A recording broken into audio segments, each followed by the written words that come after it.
नेतृत्व, मस्क की शैली। वॉर एंड पीस पढ़ने के दौरान मैं टॉल्स्टॉय द्वारा उद्धृत की हुई एक धारणा में फंसकर रह गया था। उन्होंने एक ऐसे सैनिक की कहानी सुनाई जो घर तक वापस जिंदा पहुंचने के तरीके के बारे में सोच रहा था। उन्होंने बताया कि वास्तविक युद्ध के पहले दिन चारों तरफ इतनी अधिक अफरा तफरी मची थी कि आप मुख्यतः खुद को बचाने का प्रयास करते हैं। कुछ अनुभव होने के बाद आपको अंदाजा हो जाता है कि आपके बचने की संभावना नहीं है, लेकिन फिर भी आपको लगता है कि आपके पास अभी मौका है।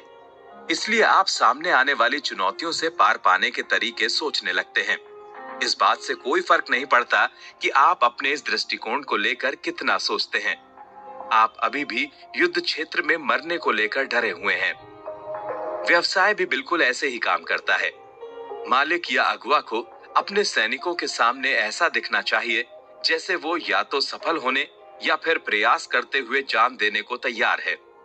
अमेज़न के सीईओ जेफ बेजोस का कहना है कि अमेज़न को एक दिन खत्म होना ही है, लेकिन वे इसे जीवित रखने के अपने काम को जब तक संभव हो तब तक करते रहेंगे। बॉस को उस सबसे कठिनतम काम को करने के लिए हमेशा तत्पर रहना चाहिए जिसे करने के लिए वो किसी अन्य को कहता है।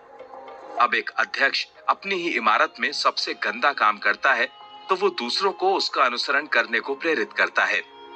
मस्क वास्तव में अपनी कार्यनीति के लिए जाने जाते हैं। वे अक्सर प्रति सप्ताह 100 घंटे काम करते हैं और 80 से कम तो शायद ही कभी करते हों। वे अक्सर अपने कार्यालय या कारखाने के फर्श पर एक बेहद असुविधाजनक सोफे पर सोते हैं। वे सबसे कम भुगतान वाले श्रमिकों से कहते हैं कि वे प्रगति को प्रभावित करने वाले कारणों के बारे में व्यक्तिगत रूप से सुनना चाहते हैं। इसके बाद वे विवाद वाले मौके पर पहुंचते हैं और समाधान तलाशने में योगदान देते हैं। इसके अलावा मस्क सब कुछ सामने रख देते हैं ताकि दुनिया देख सके। वे बार बार ऐसे काम करने के लिए साहसिक कदम उठाते हैं जिन्हें अब तक किसी ने भी ना किया हो, और इंटरनेट की सहायता से वे ऐसा सबके सामने करते हैं। वे कहते हैं कि वे रॉकेट्स को पूंछ के बल लैंड करवाएंगे और उनके पुर्जों को समुद्र में फेंकने के स्थान पर पुनः उपयोग करेंगे। इसके बाद वे पूरे रॉकेट क्षेत्र को स्तब्ध करते हुए इस काम को सफलतापूर्वक अंजाम देकर दिखाते हैं। वे इस बात को जान चुके थे कि जब स्पेसएक्स पर उनके पहले 3 रॉकेट विफल हुए तो उनके समय, धन और ऊर्जा का सारा निवेश जोखिम में है और उनके पास सिर्फ एक और प्रयास करने लायक पैसा बचा था। उन्होंने अपने कदम आगे बढ़ाए और चौथा प्रयास बेहद सफल रहा। लोग ऐसे अगुवाओं का अनुसरण करना चाहते हैं। पूरी कहानी यहाँ पर पढ़ें। https://SpaceX अपनी गलती मान लेते हैं। ये अच्छे अगुवा की एक और पहचान है। इसके अलावा ये पारदर्शिता के लिए एक सा माहौल भी तैयार करती है जो गड़बड़ होने पर तब बेहद मददगार साबित होता है जब आपकी कोई गलती नहीं होती है। मस्क के नेतृत्व शैली में हम क्या सीख सकते हैं? नेतृत्व के विषय से जुड़ी दर्जनों पुस्तकें उपलब्ध हैं और इस तमाम क्लासिक्स को पढ़ने के साथ एक बात बिल्कुल स्पष्ट होती है। क्या 2 ऐसे अगुवा हो सकते हैं जिनके दृष्टिकोण हमारे 44वें और 45वें राष्ट्रपति से बिल्कुल अलग हों? बिल गेट्स और स्टीव जॉब्स की तुलना को लेकर आपका क्या विचार है? इस खंड का लक्ष्य आपको ये सुझाना नहीं है कि आप नेतृत्व को दृष्टिकोण के मामले में एलन मस्क की प्रतिलिपि बने। इसके बजाय उसे अपनाएं जो आपको उचित लगे और जिससे आप आगे बढ़ सकते हो। यहाँ तक कि अगर आप निम्न में से सिर्फ एक को चुनते हैं और सिर्फ उसी एक क्षेत्र में अपनी क्षमताओं को बेहतर बनाने की दिशा में कदम आगे बढ़ाते हैं तो आपको फायदा होना निश्चित है। विजन। विजन के विषय पर अब तक काफी कुछ लिखा जा चुका है, इसलिए आगे आने वाली टिप्पणियां संक्षिप्त होंगी। सर्वश्रेष्ठ अगुवाओं के पास उनके विचारों, उनके उत्पादों और उनकी कंपनियों को लेकर स्पष्ट विजन होता है। इसके अलावा वे ये भी समझते हैं कि बिना अनुयायियों के एक अगुवा असफल व्यक्ति है। इसलिए अगर किसी उद्यम को सफल होना है तो सलाहकारों, आपूर्तिकर्ताओं, फाइनेंसर्स, कर्मचारियों और उपभोक्ताओं को उसके विजन पर भरोसा करना होगा। विजन का संप्रेषण। देखिए, मैं इस स्थान को काम करने के लिए वास्तव में मजेदार स्थान बनाने का प्रयास करता हूँ। मैं वास्तव में मजेदार और स्पेसएक्स के बृहद विजन के बारे में बात करता हूँ। जहाँ हम जाना चाहते हैं, हम जो करना चाहते हैं, हम लोगों को अंतरिक्ष और उससे आगे ले जाना चाहते हैं। हम अंततः ऐसी कंपनी बनना चाहते हैं जो पृथ्वी से परे जीवन के विस्तार में बदलाव लाती है, जो कि उन सबसे महत्वपूर्ण चीजों में से एक है जो जीवन खुद हासिल कर सकता है। और इस प्रकार से आप भविष्य में इस होली ग्रेल क्षमता का निर्माण करते हैं। आपको अल्पावधि में स्थापित होना होगा। वे बोले, क्योंकि अगर आप ऐसे काम नहीं करते हैं जो बिलों का भुगतान करते हैं, तो आप प्रमुख दीर्घकालिक उद्देश्य को नहीं पा सकते हैं। लेकिन काम आने वाली एक प्रेरणा के रूप में एक प्रकार की दीर्घकालिक होली ग्रेल क्षमता का होना हमेशा अच्छा होता है। लीडर्स, वस्तुतः ऐसे हजारों उत्पाद और कंपनियां हैं जो इतिहास के कूड़ेदान में सिर्फ इसलिए चले गए क्योंकि उनका नेतृत्व अपने विजन को दूसरों तक सफलतापूर्वक पहुंचाने में असफल रहा है। कई साल पूर्व मैंने एक ऐसा उत्पाद पेश करने में मदद की थी जो साइकिल के टायर्स को हवा निकलने से बचाता था। मुझे इस बात का पूरा भरोसा था कि इस बार मेरे हाथ सोने के अंडे देने वाली मुर्गी लगी है। मेरे उपभोक्ताओं और वितरकों ने मेरी उम्मीदों का समर्थन किया और वे सफलता के इस किस्से का एक किस्सा बनने के लिए बड़ी प्रतिबद्धताएं करने को आतुर थे। जिन रिटेलर्स के पास माल मौजूद था, वे उसे उपभोक्ताओं को बेचने में बेहद अच्छी भूमिका निभा रहे थे। लेकिन बिक्री के हमारे प्रारंभिक प्रयास हमारी उम्मीदों से काफी नीचे थे। उस समय की मेरी साझेदार टेरी ब्राउन ने पाया कि हमारे कई डीलर उत्पाद को स्टॉक नहीं कर रहे थे, क्योंकि वे इस बात को लेकर भयभीत थे कि आने वाले समय में क्या हो सकता है। उनके पास पंचर हुए टायर्स को ठीक करने और ट्यूब बेचने का जमा जमाया धंधा था। वे इस बात को लेकर चिंतित थे कि आय की इस धारा के खोने के चलते उनके मुनाफे में कमी आ सकती है। टायर्स को पंचर होने से रोकने के 97% तक सफल होने वाले इस चमत्कारी उत्पाद के विजन को लेकर दूसरों के साथ हमारा संपर्क सिर्फ इसके बारे में बात करने तक सीमित था। हमने अपनी वितरण श्रृंखला के एक बेहद अहम हिस्से डीलर को इसके फायदे के बारे में बताया ही नहीं था।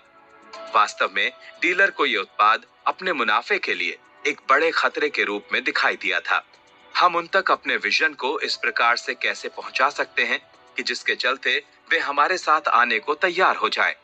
हमने एक विज्ञापन अभियान शुरू किया जिसमें दावा किया गया था कि पंचर हुए टायर सवारों के वाहनों के लिए काफी अच्छे साबित हो रहे थे, क्योंकि इसके बाद उन्हें कभी भी अपनी साइकिल को मरम्मत, सामान, कपड़ों या फिर अपग्रेड के लिए दुकान पर ले जाने की आवश्यकता थी ही नहीं।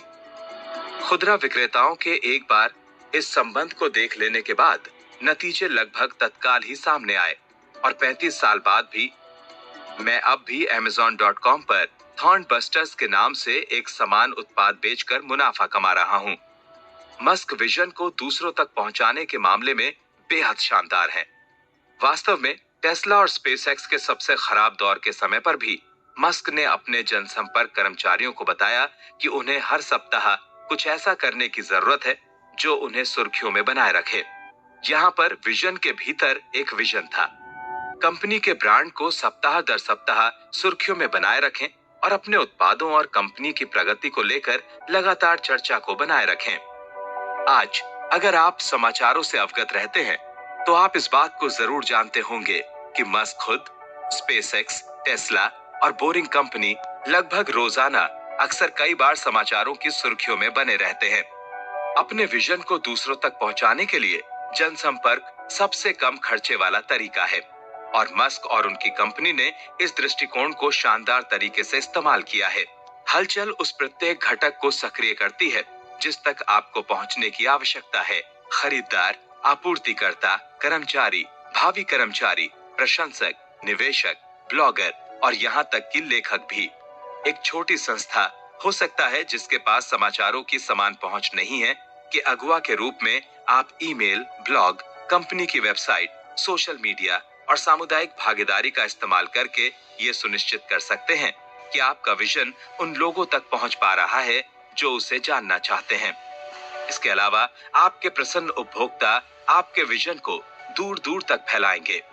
मस्क कहते हैं कि वे विज्ञापन पर एक भी पाई खर्च नहीं करते हैं, क्योंकि उन्हें ये पता है कि उनके उपभोक्ता अपने अनुभव को अपने पड़ोसियों के साथ जरूर साझा करेंगे। क्या आपके कर्मचारियों को उपभोक्ताओं, आपूर्तिकर्ताओं और उनके कर्मचारियों को आपके विजन को समझाने के लिए प्रशिक्षित किया गया है? आपके केक, आपकी टैक्स सेवा, आपके ऑटो मरम्मत के व्यवसाय में ऐसा क्या खास है कि आपका उपभोक्ता उसे अपने पड़ोसी को बताए? ये आपके उत्पादों और सेवाओं ग्राहक सेवा में दिखाई देना चाहिए, और ये एक ऐसा विशिष्ट और अविस्मरणीय उपहार है जो उपभोक्ताओं को आपको अपने मित्रों तक पहुंचाने में मदद करता है। इसके अलावा आपका विजन दूर दूर तक तब फैलेगा अगर आप प्रभाव डालने वालों यानी इन्फ्लुएंसर्स को अपने पाले में रखेंगे। आजकल इन्फ्लुएंसर्स सातवें आसमान पर हैं, लेकिन मैं सोशल मीडिया पर मौजूद पेड इन्फ्लुएंसर्स को लेकर बिल्कुल भी चिंतित नहीं हूँ।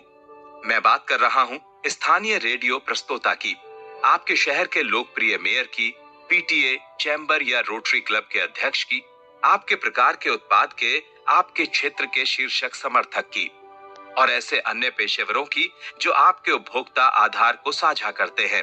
उदाहरण के लिए, अगर आप एक प्रिंटर हैं, तो क्या आपने अपना विजन अपने क्षेत्र के प्रत्येक उस विक्रेता को बताया है जो प्रिंटिंग संबंधी खरीदारी को प्रभावित कर सकता है?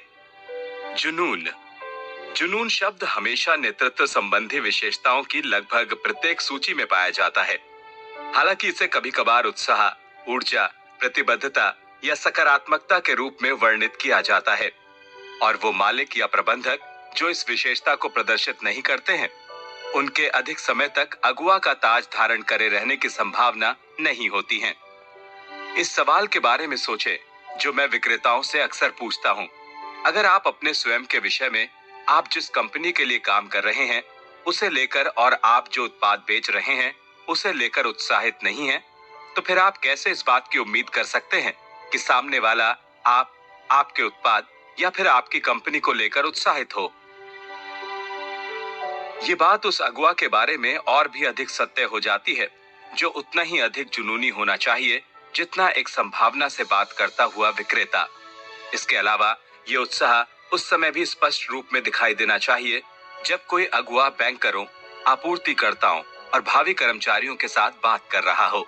मस्क को अक्सर टेक टॉक्स या फिर साक्षात्कार के दौरान बोलने को लेकर काफी झिझकने वाला माना जाता है। कई तकनीकी अन्यों की तरह वे प्रत्येक शब्द के चयन को लेकर बेहद सतर्क रहना चाहते हैं, और उनका उच्चारण इतना स्पष्ट नहीं होता, लेकिन जब वे बोलते हैं तो उनके जुनून और विजन से कोई इनकार नहीं कर सकता। आप मानते हैं कि उन्हें भरोसा है, और उनका लगभग लड़कपन वाला खिंचाव आपको उसे मानने को भी मजबूर कर देता है, जिसे अविश्वसनीय माना जाता है। इसके परिणाम स्वरूप उनके टेड टॉक्स और वीडियो के फॉलोअर्स की बड़ी संख्या है। कोई भी कभी उनकी प्रस्तुतियों को पूर्व लिखित नहीं कह सकता, लेकिन जब आप उनके साक्षात्कारों के वीडियो देखते हैं तो आप पाते हैं कि वे कई बार एक तरफ उन्हीं समान वाक्यों, वर्षों या फिर दशकों की बात कर रहे हैं। उनके पहली बार ये घोषणा करने कि वो मंगल ग्रह पर अपने प्राण त्यागना चाहते हैं कि दर्जन से भी अधिक सालों के बाद आप आज भी मंगल ग्रह पर उपनिवेश तैयार करने को लेकर उनकी प्रतिबद्धता को आसानी से समझ सकते हैं। जब आप अपने विजन, अपने उत्पाद, अपनी कंपनी के बारे में बात कर रहे हैं, तो क्या सुनने वाले आपके सुकून को देख पाते हैं, या फिर आप उनके सामने एक थके हुए पकाऊ रोबोट जैसे प्रतीत होते हैं? आपके कर्मचारियों, विशेषकर विक्रेताओं और खरीदारों के बारे में क्या? मैं आपको ये नहीं बता सकता कि मेरे पास मौजूद विक्रेताओं में से कितने जो उन लोगों को सुनने के बिल्कुल भी इच्छुक नहीं होते जो जुनूनी ना हो। मालिक भी शामिल हैं, लेकिन एक उबाऊ खरीदार भी एक उत्साहहीन विक्रेता जितना ही बेकार होता है। आपूर्तिकर्ता उपभोक्ताओं की तुलना में अधिक महत्वपूर्ण होते हैं, क्योंकि अच्छे आपूर्तिकर्ताओं के मुकाबले कहीं अधिक उपभोक्ता होते हैं। इसके लिए आवश्यक है कि आप और आपके कर्मचारी ये सुनिश्चित करें कि आपके उपक्रम के जुनून को आपके आपूर्तिकर्ताओं और उनके कर्मचारियों के साथ अच्छे संबंधों के महत्व को समझें। आगे बढ़कर नेतृत्व करना। जो प्रत्यक्ष है उसे बताना मुझे बेहद बुरा लगता है, लेकिन ये तथ्य कि अगुवाओं को सामने होना चाहिए किसी भी अन्य चीज के मुकाबले सबसे अधिक आवश्यक है। मेरे ख्याल से राष्ट्रपति ओबामा ने नेतृत्व को लेकर एक बेहद गलत बयान दिया कि हम केवल आशा कर सकते हैं कि भविष्य के नेताओं में कोई आवाज उठाने वाला नहीं होगा। उन्होंने सुझाव दिया कि अमेरिका पीछे से नेतृत्व करेगा। मैं काफी समय तक राष्ट्रपति की ओर से स्पष्टीकरण के इंतजार में रहा कि उनका ऐसा कहने का क्या मतलब था। और उन्होंने ऐसी चीज को सीखा कहां से। अगर आप विचार को गूगल करें तो आपको पता चलेगा कि सबसे पहले नेल्सन मंडेला ने इस विचार का समर्थन किया था।